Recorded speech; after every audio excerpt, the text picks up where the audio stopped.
Hello everyone. In this video, we are going to see the MCQ of Engineering Mathematics second of previous year exam. ठीक है। जो हमारा previous year exam हुआ तो उसके हमारे पास जितने भी एमसीक्यू थे, मतलब आपको जो आपका फर्स्ट क्वेश्चन रहता है वो 10 मार्क्स का होता है एमसीक्यू के लिए। ठीक है, तो उसमें हमें कैसे कैसे एमसीक्यू पूछे जा सकते हैं, तो आपके यहाँ पे 10 मार्क्स फिक्स हो जाएंगे। सो हमारा जो क्वेश्चन पेपर था लास्ट, उसमें हमें फर्स्ट एमसीक्यू मिला था, आया था 0 to 5 cos raise to 6x dx। ठीक है, सो ये एमसीक्यू कौन से ये जो फर्स्ट एमसीक्यू है वो कौन से टाइप के पूछे जा सकते हैं। तो फर्स्ट हमें क्या यहाँ पे 0 to 2 cos raise to n x dx इस टाइप का पूछा जा सकता है, या फिर सेकेंड वन, ये आपका फर्स्ट हुआ 0 to 2 sin raise to n x dx। ठीक है, ये सेकेंड टाइप का हुआ। देन थर्ड टाइप का 0 to 2 sin raise to m x and cos raise to n x dx। ये तीन टाइप्स के आपके एमसीक्यू पूछे जा सकते हैं। तो इसके आंसर हमें कैसे फाइंड आउट करना है, एकदम इजी पार्ट है। सो देखो, जो फर्स्ट टाइप है 0 to 2 cos raise to n x dx, ये कैसे सॉल्व करेंगे हम। जब आपका इवन एन क्या होगा, इवन होगा, और आपका एन ऑड, ये दोनों पॉसिबिलिटी हमारे पास। ठीक है, सो एक एग्जांपल लेती हूँ जो प्रीवियस ईयर था 0 to 2 cos raise to 6x dx। ये एन हमारा क्या है, मैं दोनों दोनों के लिए एग्जांपल लूंगी, एन इवन और एन ऑड के लिए। ठीक है, यहाँ पे एन हमारा जो है वो 6 है, दैट मीन्स ये इवन है। ओके, इवन नंबर हुआ। आपको सिर्फ फर्स्ट स्टेप याद में रखनी है, क्या, n-1/n, and second one n-3/n-2। फिर बाद में आपको ऐसे दो से दो दो कम करते जाना है, मैं आपको बताती हूँ। और सिर्फ एक बात आपको याद रखनी है, अगर आपका एन इवन हुआ तो लास्ट स्टेप आपकी π/2 से मल्टीप्लाई करना है। और अगर आपका एन ऑड हुआ, मतलब ये साइन एंड कॉस दोनों के लिए सेम है। ठीक है, ये क्या है हमारे पास, sine and cos raise to n x dx, ये दोनों के लिए हमारे पास सेम प्रोसीजर है। से अगर आपको एक अंडरस्टैंड हुआ तो आप दूसरा अपने आप सॉल्व कर सकते हैं। सो आपका अगर एन इवन होगा तो आपकी लास्ट टर्म π/2 होगी, और अगर आपका एन ऑड होगा तो आपकी लास्ट स्टेप क्या होगी, 1 होगी। ठीक है, सो देखो आपको क्या करना है, यहाँ पे सिर्फ आपको फर्स्ट स्टेप याद रखनी, क्या, n-1/n। दैट मीन्स आपको यहाँ पे n की वैल्यू क्या है, 6 है, तो आप फर्स्ट क्या करना है, आपको n-1, दैट मीन्स 6 - 1 कितना हुआ, 5। फिर बाद में आपको क्या करना है, दो दो कम करते जाना है। अगर हम 5 में से 2 कम करेंगे तो हमें मिलेगा 3, 3 में से अगर हम 2 कम करेंगे तो 1 मिलेगा। ठीक है, सो 5 × 3 × 1। लास्ट में हम n से स्टार्ट करेंगे। ठीक है, n हमारा कितना है, 6, फिर दो दो से कम करेंगे, दैट मीन्स 4, 2 एंड 1। और n हमारा इवन है तो हम लास्ट में π/2 से मल्टीप्लाई करेंगे, कितना हुआ हमारा, 15। और 15 नहीं, देखो यहाँ से 3 से हम डिवाइड कर सकते हैं, यहाँ पे 3 × 1 = 3, 3 × 2 = 6। सो हमारा जो न्यूमरेटर है वो हुआ 5π, और लास्ट में हमारा क्या, 2 × 2 क्या हुआ, 4 हुआ, 4 × 4 16, एंड 16 × 2 32। ये आपका आंसर हुआ। देखो कितना इजी है। क्या क्या किया मैंने यहाँ पे, एन पहले तो हम क्या करना है, n-1, दैट मीन अगर यहाँ पे 6 हुआ तो हमें 5 लिखना है, और फिर बाद में हम दो दो से कम करते जाएंगे, दैट मीन्स 5, 3, 1। ठीक है, बाद में निगेटिव में नहीं जाएंगे, जीरो और निगेटिव में नहीं जाएंगे। और नीचे क्या करेंगे, हम एन से स्टार्ट करेंगे, दैट मीन्स 6। फर्स्ट हम क्या लिखेंगे, 6 लिखेंगे, और उसके बाद हम दो दो कम करते जाएंगे। और अगर आपका एन इवन है तो लास्ट में हम क्या करेंगे, π/2 से मल्टीप्लाई करेंगे। ये आपका आंसर हुआ। सो कुछ सेकंड के लिए सेकंड में हम सॉल्व कर सकते हैं। नेक्स्ट एग्जांपल लेती हूँ मैं, same example 0 to π/2 sin raise to 6x dx के लिए। ओके, सेम एग्जांपल है, तो आपको क्या करना है, फर्स्ट दोनों के लिए सेम है। पहले आपको क्या करना है, यहाँ पे 6 - 1, दैट मीन्स 5, देन 3, देन क्या होगा आपका 4 1 होगा, राइट। और नीचे 6 × 4 × 2 देखो अभी बाद में नहीं है, दो दो से कम करते जाएंगे, और लास्ट होगा आपका π/2। ओके, सेम प्रोसीजर है। अगर आपके पास है cos raise to n, that means अगर आपका जो n है वो ऑड हुआ। ठीक है, फॉर एग्जाम्पल हमारे पास यहाँ पे है, सपोज आपके पास है 0 to π/2 cos raise to 5x dx है। ठीक है, सेम प्रोसीजर है, क्या करना है आपको, 5 - 1, दैट मीन्स 4 है, 4 में से 2 कम कर लो, 2 मिलेगा। ठीक है, 2 में से 2 कम कर लो, आपको 0 मिलेगा, तो वो लिखना नहीं है। ओके, लास्ट में हमें 5 है, 5 से कंटिन्यू करना है, 2 कम करने, दैट मीन्स 3, 3 में से 2 कम किए तो हमें मिलेगा 1, और इंटू 1 करना है क्योंकि n हमारा ऑड है। ठीक है, सो आपको मिलेगा 8/15, ये आपका आंसर हुआ। ओके, सेम आप क्या करेंगे, नेक्स्ट एग्जांपल लेती हूँ। अगर आपके पास है 0 to π/2 sine raise to 8x dx। Okay, limits आपकी 0 to π/2 है। ओके, क्या मिला हमें यहाँ पे, 8 - 1 7, 7 में से 2 कम किया 5, फिर मिलेगा आपको 3, फिर मिलेगा 1। ओके, नीचे हम 8 से स्टार्ट करेंगे, 8 4 सॉरी 6 होगा, देन 4 होगा, देन 2 होगा, राइट। और इवन है तो लास्ट में हम π/2 से मल्टीप्लाई करें, इसका मल्टीप्लीकेशन कर लो, आपको आंसर मिल जाएगा। इतना इजी है, राइट। सो ये 2 टाइप्स आपने तो कवर कर लिया है। और तीसरा जो टाइप है वो कौन सा है, 0 to π/2 sin raise to mx and cos raise to nx dx।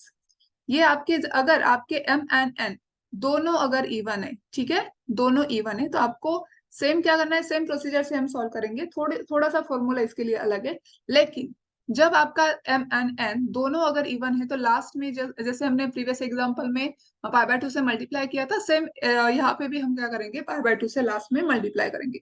तो इसके लिए हमें क्या फॉर्मूला है, देखो मैं एक एग्जांपल लेती हूँ, 0 to π/2 sin raise to 4x and cos raise to 6x dx। ये आपके लिए एग्जांपल है। तो आपको क्या करना है, फर्स्ट सेम आपको फिर पहले m पकड़ के चलना है, और फिर बाद में m खत्म होने के बाद, m का काम खत्म होने के बाद n पकड़ के चलना है। ठीक है, सो न्यूमरेटर पहले मैं लिखती हूँ। आपको क्या करना है, न्यूमरेटर m से एक कम करना है। ठीक है, आपको क्या करना है, m से एक कम, दैट मीन्स यहाँ पे कितना हुआ, 3 हुआ। ओके, 3 में से आपको फिर 2 कम करने, कितना हुआ, 1 हुआ, राइट।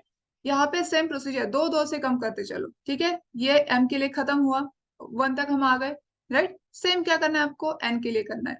6 - 1, 6 में से हम एक को एक कम करेंगे, दैट मीन्स आपका 5 आया। फिर हम क्या करेंगे, 2 कम करेंगे, दैट मीन्स 3 आया। और 3 में से अगर हम 2 कम करेंगे तो 1 आया, राइट। उसके बाद हम रुक जाएंगे। जो नीचे आपका जो न्यूमरेटर होगा वो कैसे होगा, वो फर्स्ट टर्म कैसी होगी, जो m और n है दोनों की एडिशन होगी, वो है 10। ठीक है, दोनों की एडिशन मिली, फिर बाद में हमें 2 2 से कम करना है, दैट मीन्स 10 होगा, 6 होगा, 4 होगा, 2 होगा। ठीक है, और 2 - 2 तो 0 होगा, तो इसलिए वो हम कंसिडर नहीं करेंगे। और यहाँ पे m एंड n दोनों इवन है, तो लास्ट में π/2 से मल्टीप्लाई करेंगे। इन दोनों का सबका मल्टीप्लीकेशन कर लो और आंसर निकालो। क्या किया मैंने, पहले आपको क्या करना है, m पकड़ के चलना है पहले, तो सेम फॉर्मूला है, हम सेपरेट सेपरेट ऐसे जैसे सॉल्व करते थे वैसे ही सॉल्व करना है। 4 में से एक कम करना है, ठीक है, वो हुआ 3।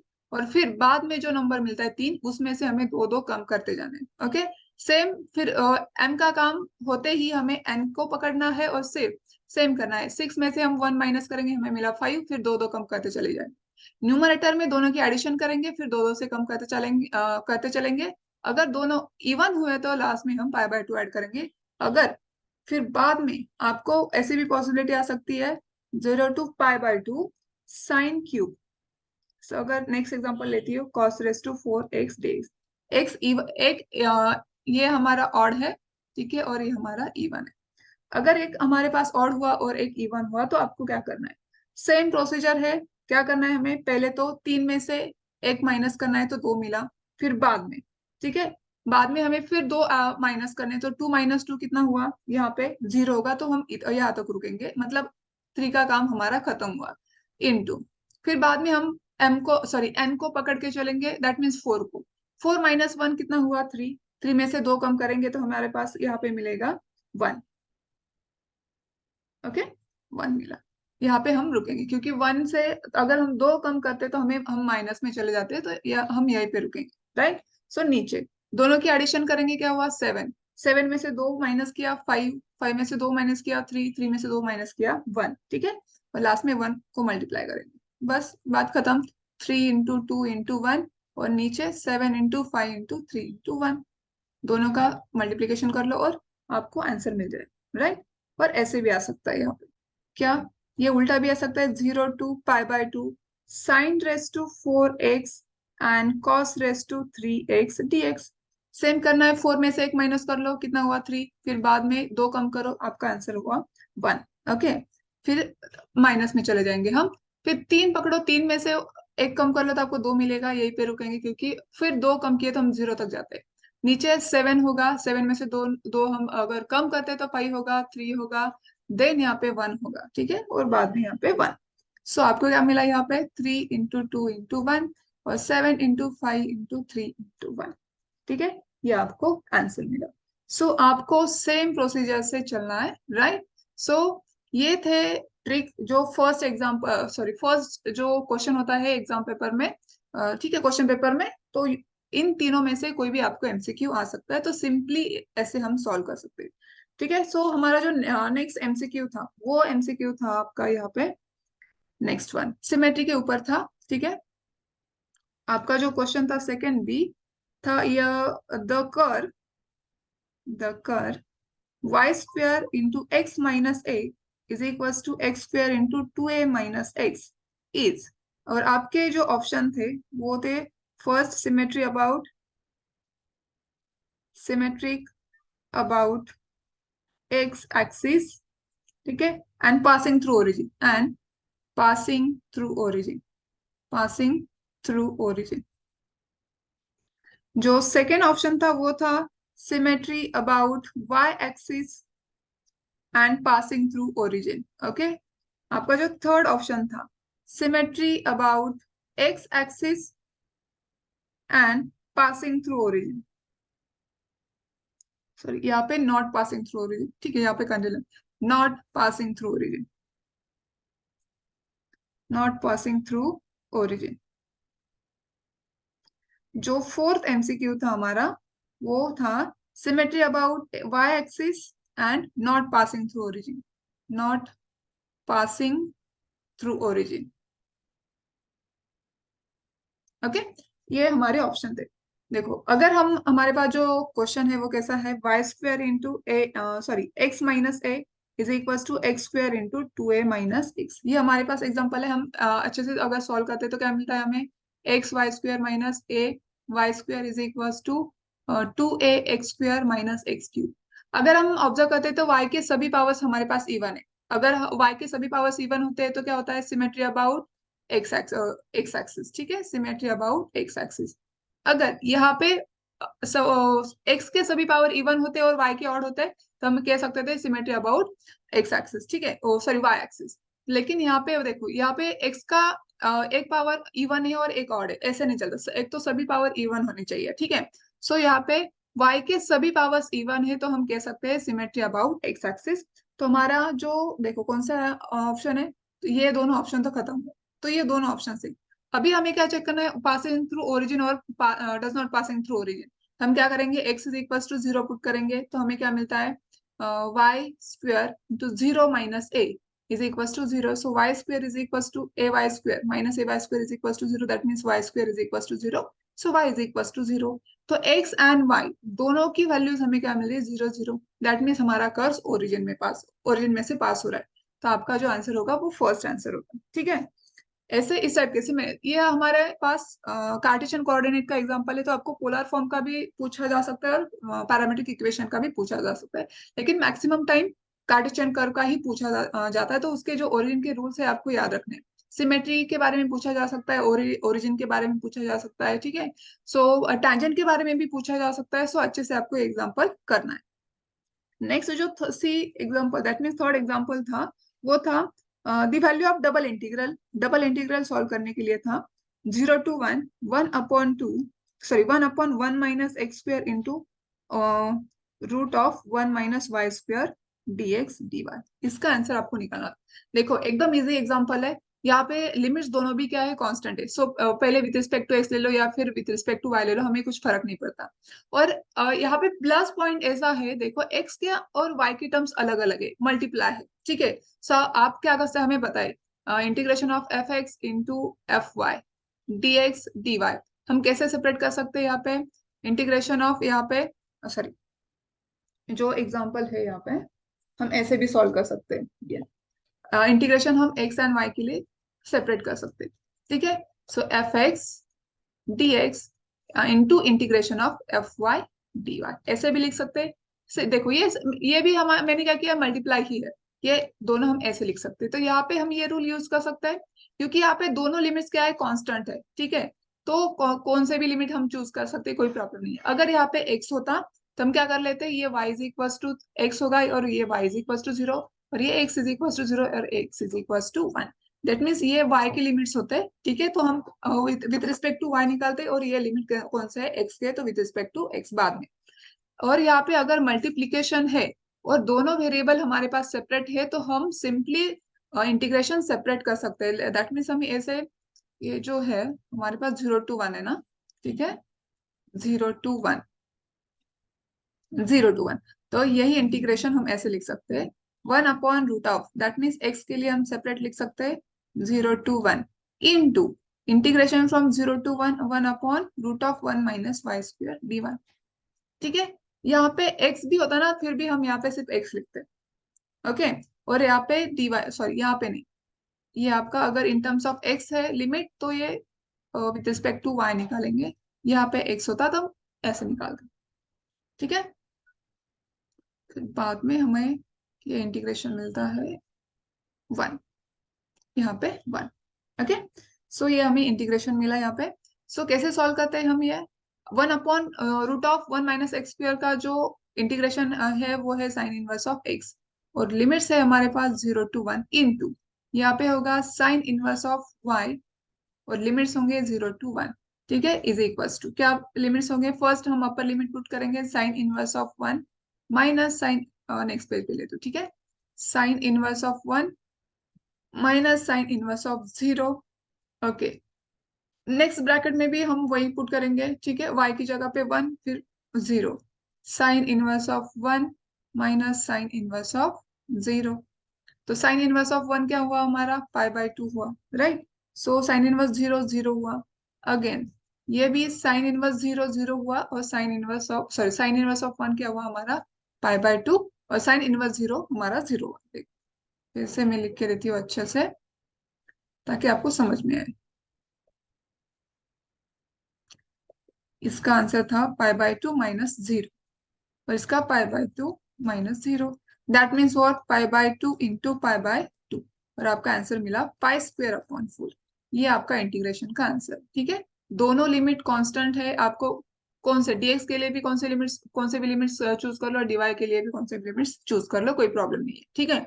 सो अगर वेरिएबल सेपरेबल हो, देखो x के और y के टर्म्स सेपरेट हो तो आपको dx एंड dy ऐसे आप सेपरेट कर सकते हैं, राइट। सो ये था आपका नेक्स्ट एग्जाम्पल। उसके बाद का जो एग्जाम्पल था वो था find the centre, the centre C and radius r of this pair, x square plus y square plus z square minus 2y minus 4z minus 11 is equals to 0 r। आपका first option था centre is 0 1 2 and r is equals to 4। Second option था centre is equals to 0 -1 -2 and r is equals to 2। Third option था c is equals to 0 2 4 and r था आपका 4। And last option था c is equals to 0 1 2 and r था 2, ठीक है। सो spare में आपका जो आपको स्टैंडर्ड इक्वेशन पता चाहिए, मालूम होना चाहिए, उसके बाद ही आप क्या कर सकते हो, सेंटर और रेडियस फॉर्म से आप एग्जांपल सॉल्व कर सकते हो, ठीक है।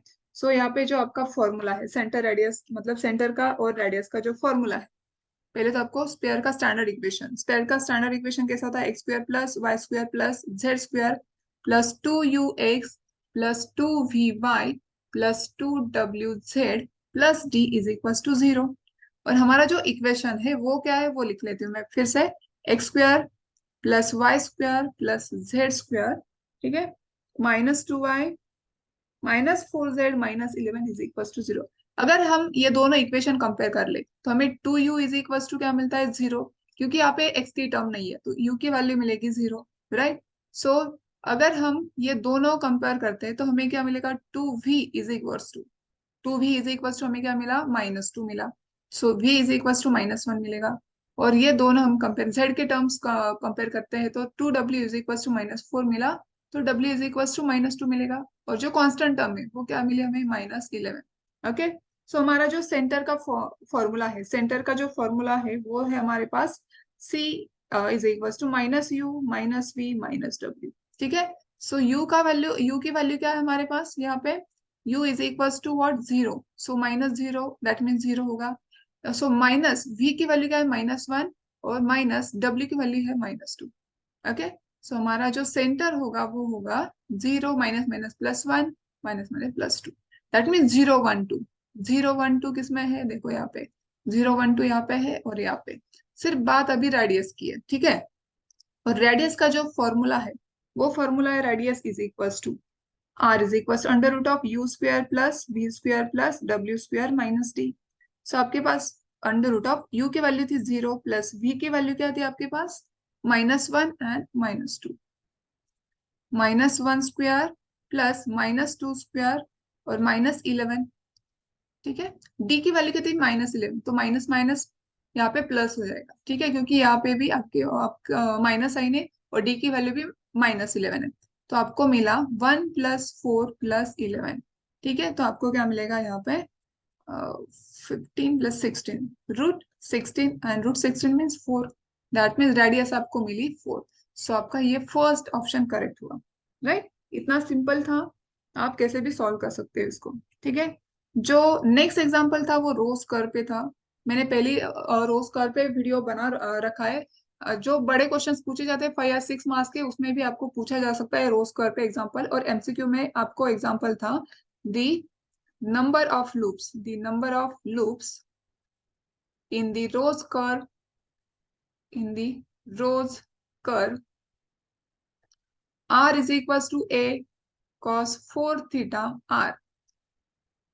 फर्स्ट ऑप्शन था 2, सेकेंड ऑप्शन था 4, थर्ड ऑप्शन था 6 एंड फोर्थ ऑप्शन था डी 8। ओके, मैंने आपको पहले ही बोला था, अगर आपके पास रोज कर्व है इस टाइप का, a sin n theta and r is equal to a cos n theta, दोनों में से कौन सा भी पूछा जा सकता है। ठीक है, अगर आपके पास n इवन हुआ, क्या अगर आपके पास n हुआ तो number of loops is equal to 2n होता है। अगर आपके पास n ऑड हुआ तो therefore number of loops n ही होता है। ठीक है, तो यहाँ पे देखो n की वैल्यू क्या है, n इज इक्वल टू 4 है। ठीक है, सो 4 इसका मतलब क्या हुआ, इवन है, तो इवन हुआ तो नंबर ऑफ लूप्स कितने होंगे, 2 × 4 दैट मीन्स 8। सो आपका लास्ट आंसर करेक्ट हुआ। ओके, सो ये ट्रिक आपको पता होनी चाहिए। नेक्स्ट वन आपको था, नेक्स्ट क्वेश्चन था integration of dx dy over region R represents क्या रिप्रेजेंट करते, फर्स्ट ऑप्शन था इसमें वॉल्यूम को रिप्रेजेंट करता है। सेकंड था सेंटर ऑफ ग्रेविटी।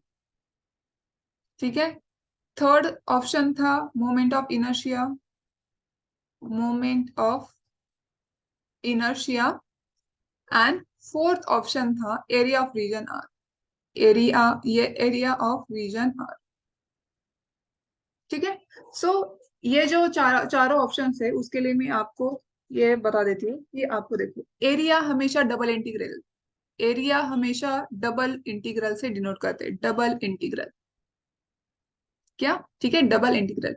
और जो वॉल्यूम है, वॉल्यूम ट्रिपल इंटीग्रेशन से सॉल्व करते हैं, triple integration.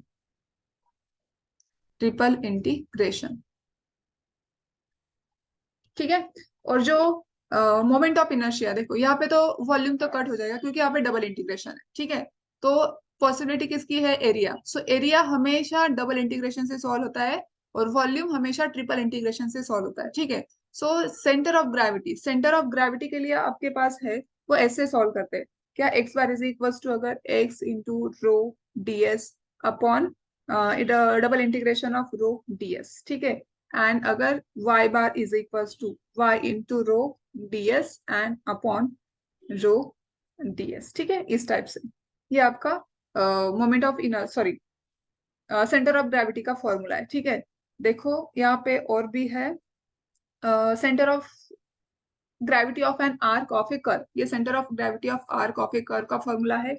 Then centre of gravity of plane area, ठीक है, ये आर्क आर्क के लिए था और प्लेन एरिया के लिए है प्लेन एरिया। इसका देखो, इससे आपको मतलब नहीं है। एमसीक्यू के लिए देखो, यहाँ पे एक्स रो डबल इंटीग्रेशन है, लेकिन आपके पास एक्स रो है, वाई रो है, ठीक है, तो और डीएस भी है, तो ये इस टाइप का तो नहीं है ऑब्वियसली, तो सेंटर ऑफ ग्रेविटी होगा ही नहीं, राइट। नेक्स्ट वन था हमारा moment of inertia.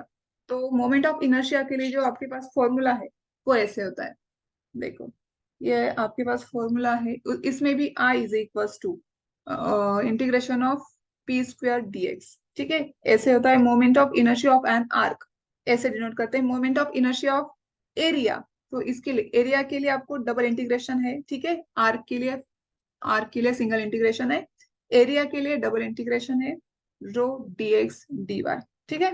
Next one solid के लिए, moment of inertia of solid, solid ये किसके लिए, आपको एरिया के लिए, और ये सॉलिड के लिए, तो वो ऐसे ट्रिपल इंटीग्रेशन, सॉलिड के लिए ट्रिपल इंटीग्रेशन है, p square rho d x d y d से, ठीक है। आर्क के लिए सिंगल इंटीग्रेशन होगा, moment of inertia, moment of inertia, moment of inertia, moment of inertia, ठीक है। आर्क के लिए सिंगल इंटीग्रेशन होगा, एरिया के लिए डबल इंटीग्रेशन होगा, और सॉलिड के लिए ट्रिपल इंटीग्रेशन होगा। ये आपके पास फॉर्मूले है। तो ऑब्वियसली ये जो हमारे ऑप्शंस थे, ये क्या डिनोट करता है, एरिया ऑफ रीजन, ठीक है। ठीक है, तो आपको ये सारे नोटिफिकेशंस याद रखने हैं, जो नोटेशंस है, सॉरी नोटेशंस याद रखने हैं, और उससे आप एग्जाम्पल सॉल्व कर सकते हो। तो इतना सिंपल फर्स्ट क्वेश्चन था 10 मार्क्स के लिए। तो इस टाइप के एग्जाम्पल्स आपको आ सकते हैं अगले भी, जो नेक्स्ट मंथ में जो एग्जाम होने वाली है M2 की, ठीक है, that mean engineering mathematics second, तो इस टाइप के आपको एग्जाम्पल्स आ सकते हैं 2 मार्क्स के लिए। जो हमारे पास ये फर्स्ट 2 एग्जाम्पल्स थे ना, देखो जो फर्स्ट 3 एग्जाम्पल्स है वो 2-2 मार्क्स के लिए थे, दैट मीन्स ये वाला हमारे पास, ये फर्स्ट जो एग्जाम्पल था, ये ये इस टाइप के जो एग्जांपल्स होंगे ना, ये 2 मार्क्स के पूछे, 2 मार्क्स के लिए पूछे जाएंगे। देन कर्व ट्रेसिंग भी हमारे पास 2 मार्क्स के लिए था, कर्व ट्रेसिंग का कहा गया, ये भी हमारे पास 2 मार्क्स के लिए था। नेक्स्ट जो एग्जांपल था वो इंटीग्रेशन का था, डबल इंटीग्रेशन का, वो भी हमारे पास 2 मार्क्स के लिए था। और बाकी जो एग्जाम्पल्स है, स्पेयर का भी जो एग्जाम्पल है वो भी 2 मार्क्स के लिए था, और बाकी जो 2 एग्जाम्पल्स है, ठीक है, वो 1-1 मार्क्स के लिए थे। ये 1 मार्क्स के लिए था, और ये लास्ट वाला भी 1 मार्क्स के लिए था, ठीक है। तो all the best to all of you. जो मैं ट्राई करूंगी जो प्रीवियस एग्जांपल है वो सॉल्व कर, प्रीवियस ईयर जो क्वेश्चन पेपर है उसमें से एग्जांपल सॉल्व करने के लिए। अगर आपको क्वेश्चंस चाहिए, वीडियो चाहिए, तो आप कमेंट बॉक्स में कमेंट कर सकते हैं। Thank you for watching and all the best.